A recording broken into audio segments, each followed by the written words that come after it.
Genesis 17. When Abram was 99 years old, the Lord appeared to Abram and said to him, I am Almighty God. Walk before me and be blameless, and I will make my covenant between me and you, and will multiply you exceedingly. Then Abram fell on his face, and God talked with him, saying, As for me, behold, my covenant is with you, and you shall be a father of many nations. No longer shall your name be called Abram, but your name shall be Abraham, for I have made you a father of many nations. I will make you exceedingly fruitful, and I will make nations of you, and kings shall come from you. And I will establish my covenant between me and you and your descendants after you in their generations, for an everlasting covenant to be God to you and your descendants after you. Also, I give to you and your descendants after you the land in which you are a stranger, all the land of Canaan as an everlasting possession, and I will be their God. And God said to Abraham, As for you, you shall keep my covenant, you and your descendants after you throughout their generations. This is my covenant which you shall keep between me and you and your descendants after you.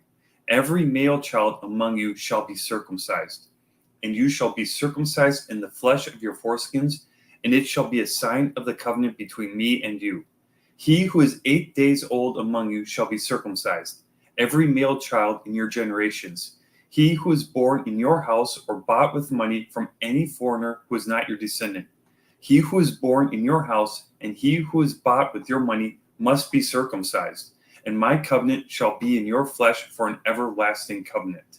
And the uncircumcised male child who is not circumcised in the flesh of his foreskin, that person shall be cut off from his people. He has broken my covenant.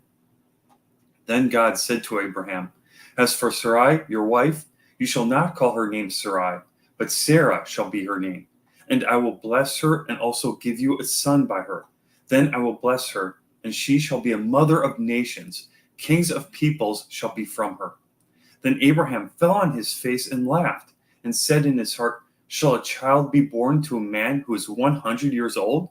And shall Sarah, who is 90 years old, bear a child? And Abraham said to God, Oh, that Ishmael might live before you. Then God said, No, Sarah your wife shall bear you a son, and you shall call his name Isaac. I will establish my covenant with him for an everlasting covenant, and with his descendants after him. And as for Ishmael, I have heard you.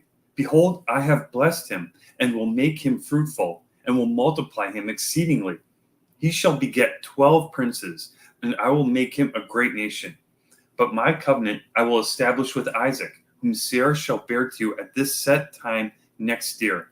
Then he finished talking with him, and God went up from Abraham. So Abraham took Ishmael his son, all who were born in his house, and all who were bought with his money, every male among the men of Abraham's house, and circumcised the flesh of their foreskins that very same day, as God had said to him. Abraham was 99 years old when he was circumcised in the flesh of his foreskin. And Ishmael, his son, was 13 years old when he was circumcised in the flesh of his foreskin. That very same day, Abraham was circumcised, and his son Ishmael, and all the men of his house, born in the house or bought with money from a foreigner, were circumcised with him. Genesis 17.